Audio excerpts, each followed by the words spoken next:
Hostess, you know them. They've been in bankruptcy. You love their Twinkies. They're trying to come up with a deal with their unions. The unions are saying, look, we already made some deals. You got to show us more than just free Twinkies. Mike Spector's here with that story. You guys are not buying enough Twinkies. Listen, Clearly. I love Twinkies. I haven't bought one in about 20 Twinkies. years, I don't think. Yeah, I haven't bought one in a long time, but I do love it. But the one nor that do you I buy bought, them for my kids. But if you didn't eat it, it's probably still fresh, right? That's a good point. Yeah. Right, that last freshness forever. date they put on it, Supposedly. that's for reference. Not sure how true that is. Give us the details. Hostess, we know they're in bankruptcy. They're trying to come up with some savings, trying to make the company more viable, having some trouble with the unions who say, look, we gave it the office the first time around. Yeah, no, I mean, it's in many ways kind of a typical story that you see in these situations.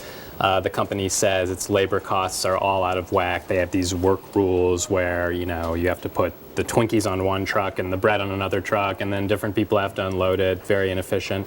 But the union says, look, I mean, you didn't get into healthy whole grain bread as fast as competitors, so it's all your fault. And then the company says back, but we didn't have the money to invest in that and it's just sort of a circular thing. So now they're locked in talks trying to see if they can figure something out before the middle of this month, where there's a trial set to reject labor contracts. So they have all these collective bargaining agreements, hundreds, right? Yeah, more than 300. And they've got these shared pension arrangements, right? Right, multi-employer pension plans. That's it, right. So the first go-around through bankruptcy, how much of this were they able to resolve? So they were able to get some wage cuts and other things that saved them about $80 million a year, but they didn't attack this multi-employer pension issue that you just mentioned. And actually, I think in retrospect, the company and the people who own the company feel that that's something that they should have attacked, because these multi-employer pension plans, they were created a long time ago as a way for lots of different companies to sort of share the burden with retirees across a specific industry at several different companies. But then when you have some of those companies going away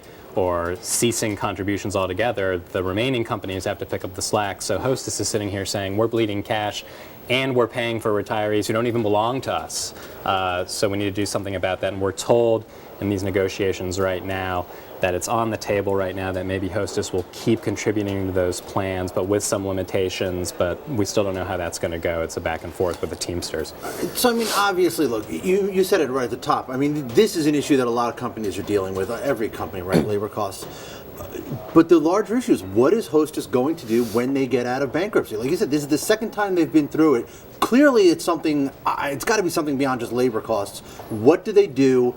Say they get something that's acceptable, some range. You said it's about $6 million they're looking for in cost cuts. Yeah, for some salary stuff. Yeah. Say they get that. What do they do after that? Well, then they're probably going to need to try to go to the market and get some financing to just invest in the business some more. They have outdated production systems in their factories and places that they need to update. And, we could see them potentially sell some brands. There's been some rumors about that. We don't know if that's firmly in the plans or not. But, probably need to slim down, invest more in the business to try to compete with Flowers and these other folks. And do those core brands, the Twinkies, the Ho-Hos, the things that we all grew up eating, do they sell well? Well, this is a company that did overall, when you combine the Twinkies and everything else, about $2.5 billion in sales. So that's not nothing. It's just that their costs are so high that, a company, it sounds crazy, right? You lose money on $2.5 billion in sales. So they need to figure out a way to do that. The Twinkie, it's still beloved by some people. You guys have seen the movie Zombieland with Woody Harrelson. Isn't that awesome? He wants that the movie Twinkie. is great. And what product placement for him, too. Right. They need to do a Diet Twinkie. Diet Twinkie. Diet Twinkie. So what do you put besides something besides the cream? I can't believe they haven't tried that. Whole grains instead of the cream. They must have tried light that. cream cheese Soy, or something. Tofu, 2% less fat. 2% less Sounds fat. delicious. I will be first in line for that one. All right, Mike Spector, thank you very much.